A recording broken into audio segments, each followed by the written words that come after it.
Welcome to the Life Career Roadmap at YouTube channel, episode number 19. And today I have my special guest, John Soul. So welcome, John Soul.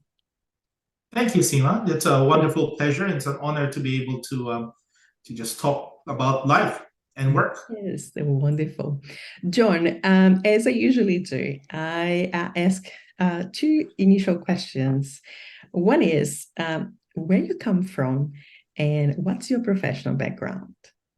Sure. So I am originally from Manila in Philippines. I came to Australia 25 years ago, actually, and my background is in HR. I have a degree in business management and a minor in industrial psychology. So I've always worked in HR, and over the years have moved around different organizations, both from a corporate and non-for-profit type scenario, predominantly specializing in HR, but I've dabbled into some other roles that are broader than specifically the HR role. And currently, I'm working in the education sector, in the independent Christian schools sector as head of HR. Oh, wonderful. So, John, back in Manila, as a kid growing up, so did you ever imagine first going out and living in somewhere else, some other country? And also, how HR came to your choice as a choice for you as a profession? Sure. So first question. No, actually, I mean, I was the youngest of four children. Although I had siblings who lived and worked abroad.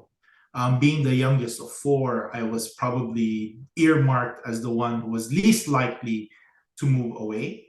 I was fortunate enough to come out of a very prestigious university and had good work opportunities in Manila. So there was no real desire or need to even consider moving abroad for better opportunities.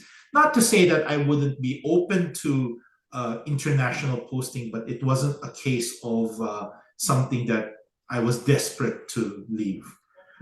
What got me into HR? I had always had an interest in psychology and people, but I guess HR was that nice balance between that business management type angle matched with a bit of that psychology desire, I guess. So it was partly relatively new when I was in university, the concept of HR, and that was something that intrigued me. And I was very fortunate to be able to continue to pursue that. Recognizing some people sometimes go to university and find themselves doing a different profession. I guess I'd be one of those fortunate people that HR has allowed me to experience a lot of different things, and it continues to allow me to experience different things. Yes, and back home when you were back in Philippines. So did you finish your degree and straight away you got a job in your field, or how was that kind of finishing university and hunting a job? How was your experience? Sure. I was fortunate that I had a number of job opportunities straight up. Coming from the university that I was coming from, it was a hunting ground for a lot of multinational companies. And HR being relatively new, I was fortunate to secure a graduate program role with a multinational company, specifically around that HR or general management type stream, as opposed to marketing or sales or engineering. This was very much a management stream with a flavor of HR. So it was right up my alley, and I was able to get that soon after university. So, and the time when you start working in the field, so what kind of industries did you work in? Like, because in Australia, despite many people come here, they think everything is so the same, industries back as back home, and sometimes they get very confused about the names of the jobs or job titles that we have here that doesn't match the job title that they have back, Yep. despite the description and everything. So, back home, what kind of industries did you work in? So any. Yeah, so I moved to Australia about 2 or 3 years after started working. So I didn't get to move around industries a lot in Mhm. Manila. The biggest industries there would have been your back then would have been your manufacturing, consumer goods, food manufacturing, distribution type, which is such a contrast when you look at Perth, Yes. because Perth is very much driven by the mining industry, whether it's oil and gas or commodities, and then the services that support around that, right? So that was a very big shift for me to come here, being reliant on a very small years of experience in an industry that is very different to here. So that was a bit of a struggle to try and um, kind of break into a very different candidate market in Perth. Um, and you're right, the position titles, even organizational structures in um, uh, Australia is very different to Philippines. So the levels of supervision, the size of teams, what they expect from people here is very different. So that was a bit of a learning experience early on, which sometimes you almost have to accept that you have to just put yourself out there, and realizing that the job that you think you want, or the job that you are operating at, may not be one that you can quickly get, but rather taking a step back and then having that as your goal, but be able to step back, break into an organization and prove yourself, and then move your way up and onwards. So yeah. That's right. That's right. So, in this case, I want to ask you. You mentioned about the difficulty of understanding the system initially to compare it to what you have in the Philippines. So, what other kind of struggles did you have when you moved from Philippines to Australia regarding, could it be the culture, could it be the system, but what were your biggest struggles that you had or roadblocks that you faced that time? Sure. So I guess we kind of touched on the professional challenges. So, coming from a reputable university, being able to work for, I guess, a very desirable employer in Philippines, coming here and having the shock that most organizations here couldn't care less, right? So my degree was recognized, fortunately, but my university didn't carry any more weight than any of the local universities, right? So that was one struggle. Um, Keeping in mind, when I first arrived as well, the knowledge and expertise of HR people with regards to visas was not as well entrenched as it is now. So you would find a lot of HR people are more familiar with the different types of visas. So that was partly another hurdle I felt, or at least my perception when I was applying for jobs based on my visa. I came in as a spouse, and my application for PR was being reviewed.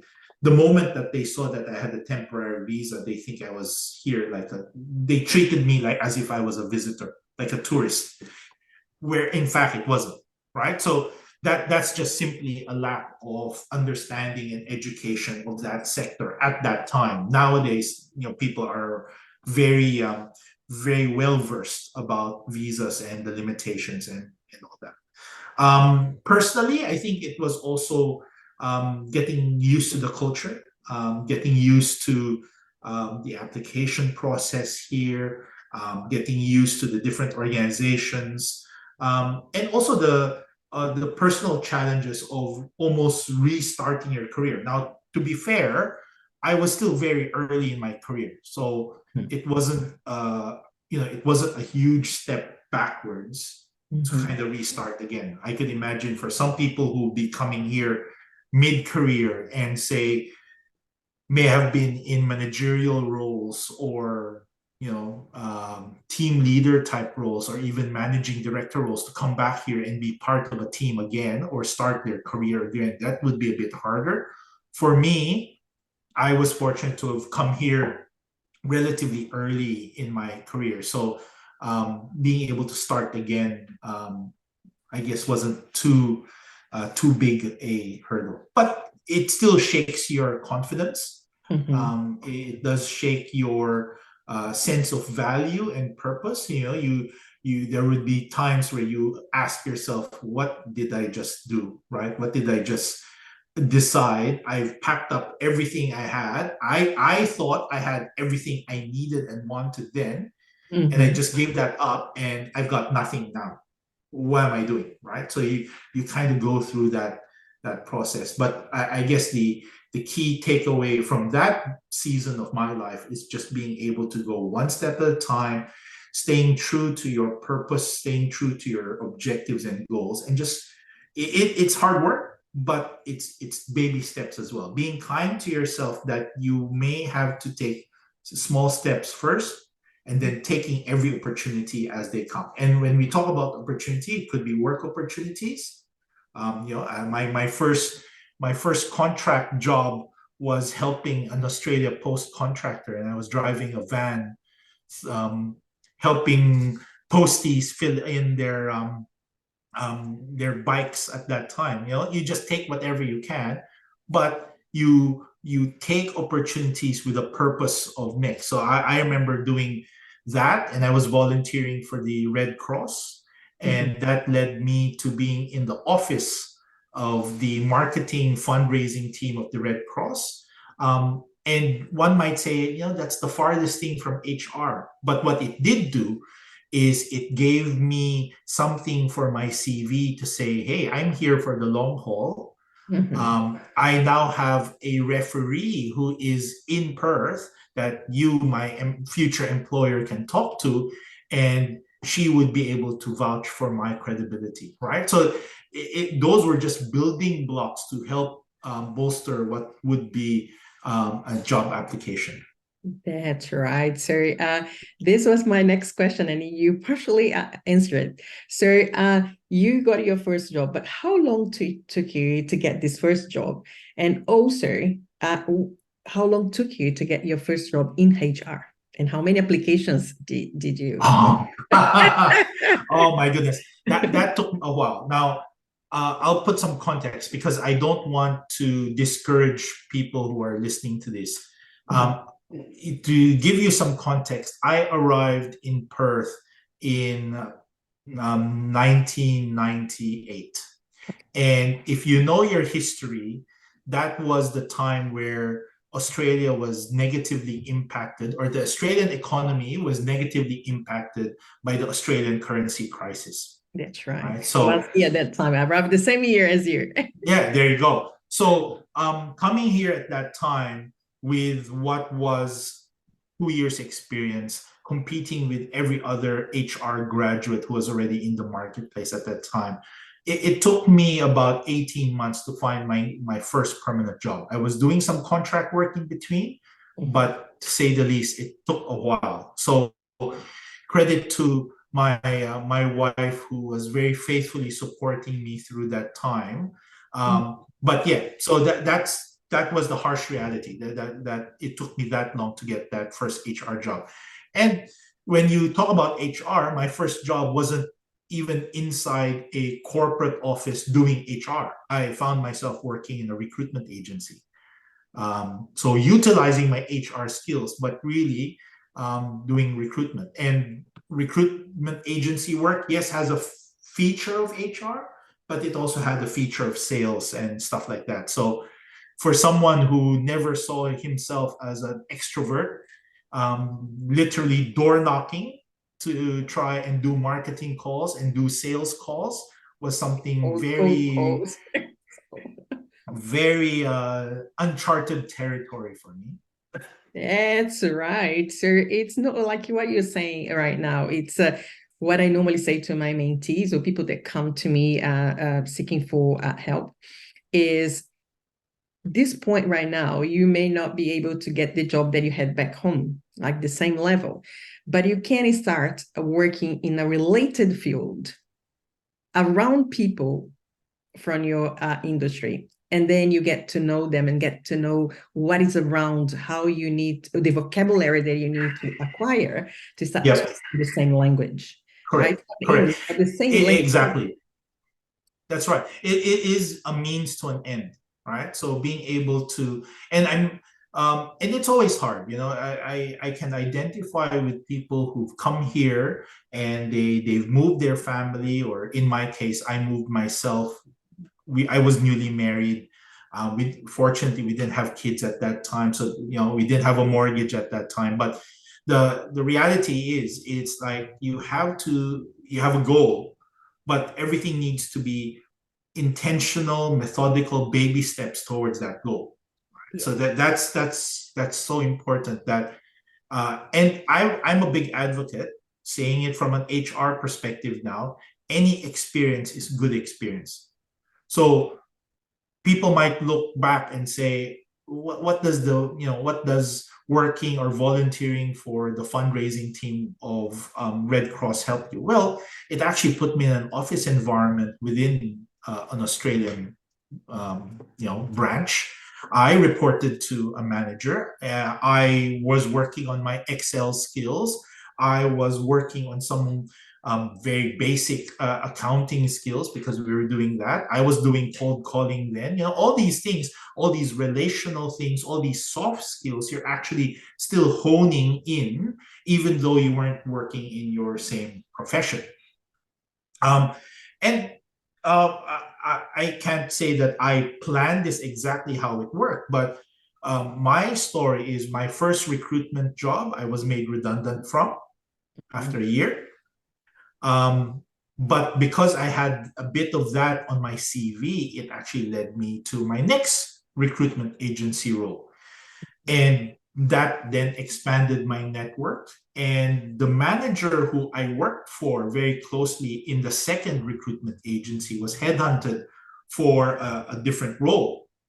And that opened the door for me to work in a new role, which then led to the next, which led to the next. And I have to say, looking back, that manager took a risk on me, not once, but twice. So the first time to hire me in recruitment agency B, but another time to take me on this project. And I can say that then led to a whole different career path for me. So let's get this point here, because this is very career strategy. And normally when I teach career strategy, I say that it's not just an individual that has to have the career strategy, but the organization too, people that are working there, to see the possibilities and opportunities. So probably certainly not probably, your boss saw that you could step up and do something. But because you had, you could show that you were able to. Is that correct? Otherwise, they would not offer you or bring you along. Yeah, well, that possibly, you're absolutely right. So having the people who, I guess, give you that vote of confidence. And I guess the other side of that equation is being able to not only meet that vote of confidence, but to even surpass that. Yes, right? Beyond. So, and that's where, that's where I was saying earlier about being able to take any opportunity, going in there and allowing your true self to come forward, right? And yes, it's hard work. Yes, And look, each individual might get different opportunities, but I think it's being able to grab every opportunity for what it is and making the most of it, because you just don't know. In my case, it was a manager who I guess gave confidence to me. But later in my career, so this is probably on the other end now, more in the last 5 years, it so happened that I was unemployed at that time, or I was in between jobs.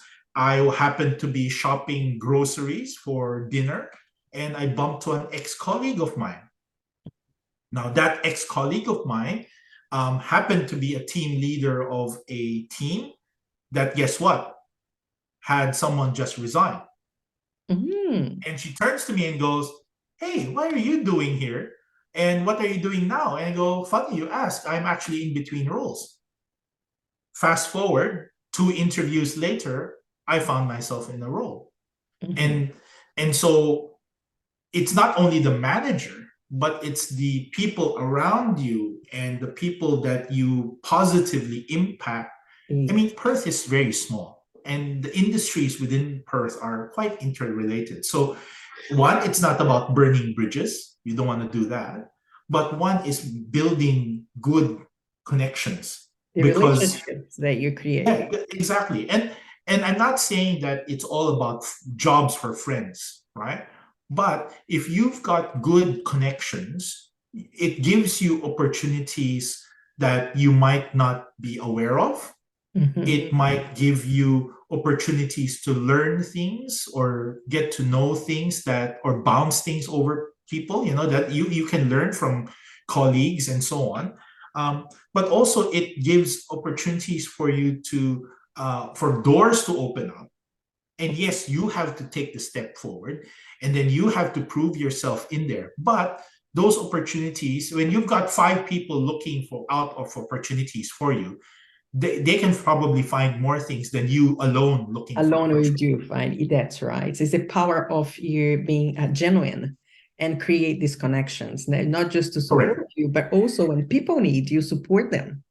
Yeah, so exactly.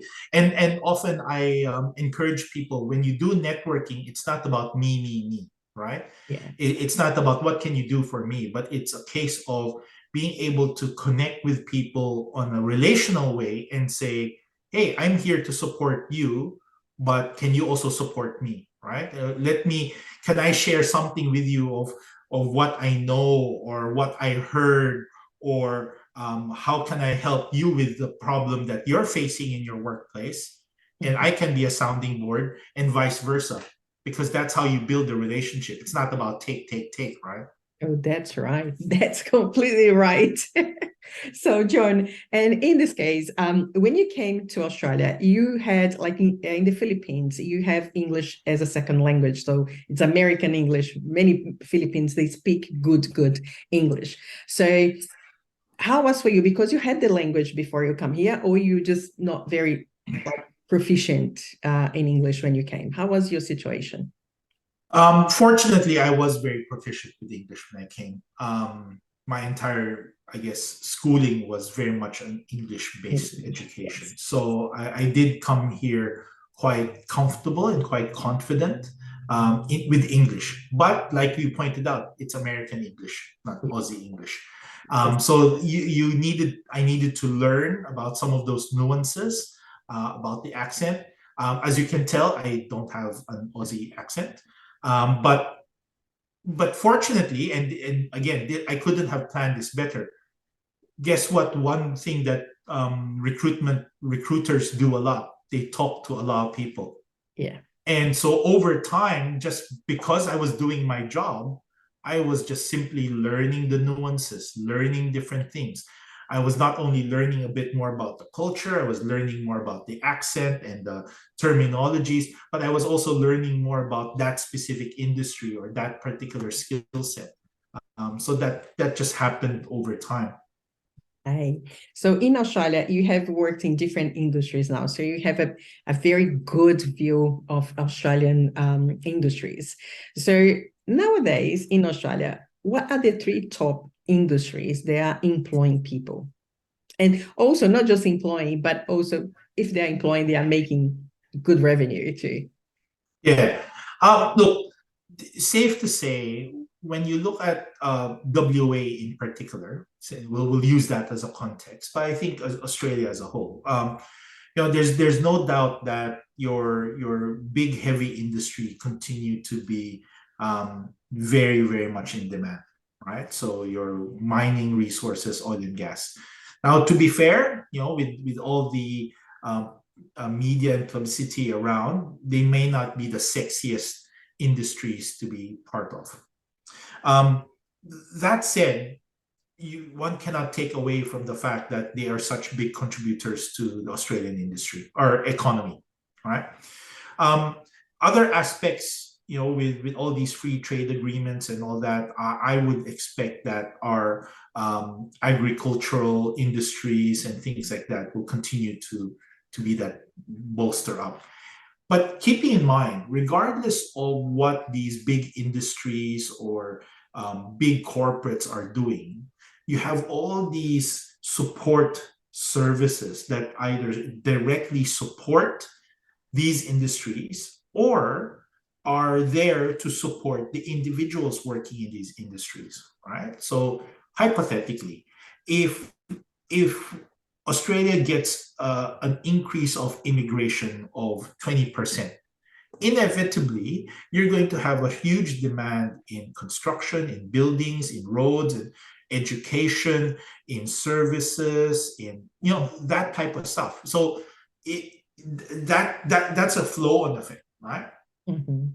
I think another factor that we need to be aware of is that Australia is an aging population, right? So that's going to put a lot of pressure on aged care, on care and medical services and things like that. So all these industries are as a result of, I guess, Australia being fortunate to have had such a positive economy and a very stable economy and a very stable political situation for a very, very long period of time. So that's the reality. Now, I'm speaking more from an education sector now, and there's always going to be a demand there. Kids need education. I'm working in an independent school, so we're not directly in competition with public schools. We have a particular mission and vision that we want to be able to do, why we exist. But I know for a fact there's a huge demand for independent schooling in Australia, and that's just in secondary school. I'm speaking from a secondary school, so that will continue to happen. So there's always and when we talk about education, we're not just talking about specifically teachers, right? So our school has accountants, we have finance people, we have maintenance and grounds people, we have admin people, we have IT people, they have an HR person. HR, yes. So all these smaller organizations will continue to need help or expertise and capability to come into these organizations, and they're trying to compete with your big corporates. So there's always going to be a demand for something. And it's a good point that you touched here regarding working in a field that is education, but people see education as only teachers, right? So let's get the example of newcomers coming to Australia or to any other country like America, Canada, UK. Yep. They believe that people tell them that the only pathway for them is working in operational jobs. When if they think a little bit more, they can get into little business or industries that they need specialists, but they cannot reach out to them. So when I normally get the hospitality and also hotels and the industry and say, look, a hotel needs a specialist IT, an accountant, right? They need people that know more about management in there. And also in hospitality, they need an accountant who is a specialist in knowing how taxations goes around that industry. So why do you need to think about the jobs that are the front row there? There are many things behind the scenes that you can apply if you have the knowledge, or even if you don't have. Offer yourself, or even if you are working as a waiter, start paying attention and see how you can contribute. Sometimes you say something, or you just give a perception to what you see, and maybe you can get a job that is because they don't know about what you know, right? Correct. Spot on. Exactly. So there's always going to be opportunities wherever you are. Maybe, ultimately, if your goal is still to work for the big corporates, then good on you, right? So that's the end game. But like I said earlier, everything is small steps, right? So, and when you think about the brand that some of these big corporates have, then you're competing with 100 more people trying to get to that. Yeah. However, you might have a smaller company on this side that is dying to get your skills and experience in there. And you might be able to, if it aligns up with your values, if it lines up with your career goals, then you might actually experience more working for a smaller organization, because guess what? This one might have 20 accountants doing 20 different things, where this one might have only 2 accountants doing 20 things. And so your experience actually builds up. Yeah. Right. So you're not a specialist, you're a generalist. Now, depending on your career, depending on your skill set, depending on what you want to do, actually that might be more dynamic and interesting rather than the other. It just depends, right? So being able to ask yourself around, what are the skills that you want, that you can bring? Where do you want to go? But importantly, is what's that mix that you're looking for? Because that could be giving you a new door that you can open. Yes. So now coming to your expertise here, recruiting for a position, right? You are putting the job advertisement out there, and you start getting resumes. So first question is, when is the time for someone to apply for a job? Like, they just saw the application, but they want to do their resume, so they put it last minute. Is there any advantage of having your resume or your application done earlier on, or doesn't matter if they put last minute? So what is the perspective from a HR person receiving all these resumes and applications, how things work behind scenes? Sure. Look, to be fair, every organization is a bit different. You and I cannot predict what's going on, what's the pressure behind the scenes, right? So if they already got a vacant role, they're desperate to try and get someone in. They know that if they're going to try and get anyone in, he or she will have notice period, and that puts them further behind. They're more likely to try and do things on the live. So as CVs come in, assess, review, probably interview, and so on and so forth. From my personal experience, there is no difference quality-wise for those people who apply straight off and those who apply last minute. Because it's very possible the person who applied last minute is a passive candidate who is very happy where they are, who is very busy doing what they're doing, and to be honest, wasn't even looking. But for whatever reason, your job, your organization piqued an interest, and they had to put something together to apply, right? But that doesn't mean that the person who applied straight up is any worse. So my personal experience, there's no distinct quality. But one thing that we cannot predict is what's going on behind the scenes, right? So what's the drivers, what's the business drivers that is putting pressure on the decision makers to go one or the other. But the reality, though, is that organizations also need to recognize that good candidates get picked up quickly. So whether it means you have an application period of 2 days or 2 weeks, the important bit is being able to at least have the professionalism to act quickly, the professionalism to respond or keep your candidates informed, and to make decisions quickly. Because if a person's applied to you, or you're more likely have applied to other places as well. Mhm. And so it becomes a bit of a race to try and pick up the right candidate, right? That's right. So another question based on what you said regarding replying back to the candidate. So I had a very nice experience, like during at that time when I was working for the government, when the mentees would come and they would complain that no one would reply their job applications, and they felt like unseen. No one, Yep. right? So I had a client coming 2 weeks ago, and I just found this job uh, in one of the universities, and he's very, very talented and niched in his field. So we prepared the application, and of course, going through the website and the screening part. So had something about his visa. He had to disclose the information about his visa, and unfortunately, he had a job.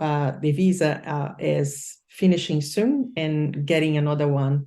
But because he was in the middle of the application and everything was there, he had no space to put that he would apply for another job. But anyway, so he applied. He said to me, Sam, I never got any reply back from a recruiter or organization. And then he sent me on a weekend an email that he received from the organization say, you have been shortlisted, but not going ahead because of his visa condition, right? And he said, I'm happy just to receive an email from someone acknowledging that they have read my application. And so it's very common among newcomers feel this way, that they are no one. So what is behind that situation for recruiters? Not really, I know it's very particular, depends on the organization, but what is the drive behind not replying the candidate saying, no, thanks? Or even Look, I and think it's and nowadays, before when I was applying for jobs, they would give feedback, but nowadays they say straight away no feedback given. I think it's a discredit to the profession that they can't tell people and simply acknowledge their application. I think it's a shame on us HR people, given all the technology that's available now, to be able to just even say thank you very much for your application, and we will get back to you. And at the very least, tell people whether or not they're still being progressed or not within a reasonable time frame, right? And we're not saying you need to rush it, but at the very least, be able to tell people thank you very much, and oh, sorry, we're not progressing your application. And yes, maybe you don't give any more information aside from that, right? Mm-hmm. Personally, my approach is that we provide a bit more detailed feedback for people who actually we've met, that we have had an interview. And I think that's very important because one, they've already put the effort in putting in an application in the first instance. They've already invested more time and effort to come in for the interview. And to be honest, we probably have had more interaction, more information about his or her application and the suitability to the role or to the organization, that at the very least, being able to provide that one-on-one feedback. Now, this is not an excuse. You know, some organizations probably are dealing with 100 candidates. But there's a balance there. I think you call it common courtesy, professionalism, but I think being able to, at the very least, acknowledge people's application and telling them whether they're progressing or not is, given all the technology available now, is the very minimum, right? And if the person has invested in meeting with you, I think whether it's the recruiter or the interviewer panel, someone in the panel, or a hiring manager, at the very least, have a conversation afterwards, because you just don't know, right? So you don't know whether this person might. I think the definition of a good professional organization is how you treat the non-successful candidates, because ultimately they're the one who's going to tell 10 other people whether or not they want to apply for you, or that person could be working for someone else, gain the experience you want, and depending on their experience with you at that point when you told them that they weren't successful, could mean that they would come back and apply again. And they could become your boss. Exactly, right? Exactly. That's you right. know, I'm mindful about time. Yeah, Sorry, we I are need to going run out. soon. My one question I want to ask you, it's about recruitment and Yep. what are you looking for when you are recruiting? What do you want to see in a resume? That means you want that person. What is needs to be there to get your attention and say, I want to interview this person? Well, the most basic thing is probably um, there's no spelling mistakes. That's you know. So end of the day, it's about professionalism, right? So being the role of CV is to be able to paint a picture, a truthful, consistent picture of what the applicant is offering to the table, right?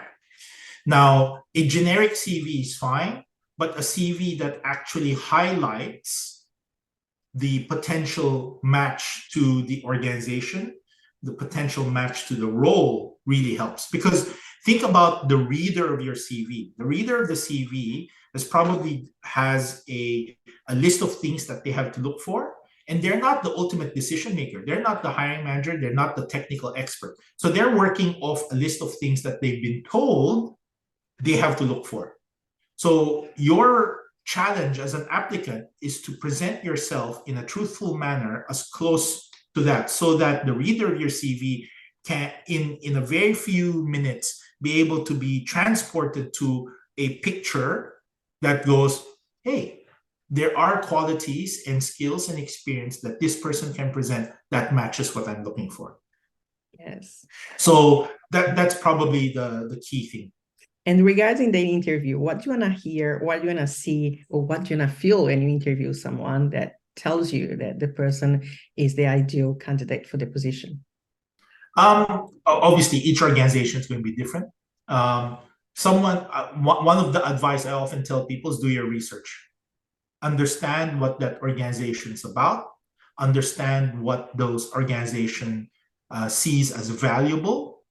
Understand what their values are, because that gives you a strong insight to some of the, I guess, mechanics of how they work. You know the job. Technically, if you've done that job before, you will know that job. But what's going to make the difference is not necessarily whether you can do the job or not, but it's how you go about doing that job, right? That's what organizations are looking for. I think so when I said talk about do your research, I think it's also important to understand what phase, if you can find out through newspapers or articles or wherever, what stage that organization is at. Because what you want to be able to do and what's going to differentiate you from the other candidate that they're interviewing is not only can you do the job, but you can do it the way they see as valuable and important. But most importantly, that you can actually add value to the organization. That you're just not there to just do a job, but you're actually there to help them get better. Yeah, exactly. And doing the research, whether it's about the team, about the organization, about the industry, means that you can present yourself as not only as, yep, I can do the job, but I can do it better and I can help you get to where you want. That's going to be the difference. That's the point. Wonderful. So, John, I know you have a time to go, but I'd like to ask you my last question. So, we live here in Australia where you can find all kinds of foods. So, but what kind of foods do you miss from Philippines that when you think about, you just remember your childhood or something that gives you that, oh my goodness, this is Philippines? Oh, well, when I first arrived, it was very hard to find balut, which is a duck egg. But you can find them now. Australia, particularly Perth, has got more Filipino migrants now. The Vietnamese has it as a delicacy as well. So that's probably one thing. When I first arrived, that was something I really, really missed. But now it's quite, you can find it in most Asian shops. So I think I've had that box ticked now, that little pickle. And before you go, if you had the chance to meet someone who is struggling here to find a job, a newcomer, what advice would you give them?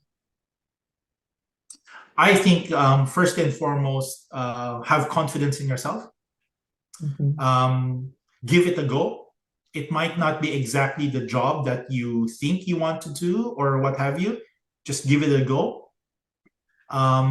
Network, build your connections. The beauty of Australia is that it is very diverse. I think sticking to your own is good because you get that support, but you also have to step out of your comfort zone and connect with people. Um, the advantage I feel of a lot of people who are in Perth, majority of people who've come to Perth were at one point in time migrants. So they have a heart for fellow migrants because they understand the struggles of being a new migrant. That's I right. think connecting with those people not only can encourage you, but could get the support and the help that actually gets you back on your feet and gives you that momentum moving forward. That's right. So wonderful. So, John, thank you very much for sharing your life career journey and your expertise. And for you watching this episode, thank you very much. Remember to subscribe and see you next. Thank you, John. Thank you. Thank you, Nsima. All the best. Bye.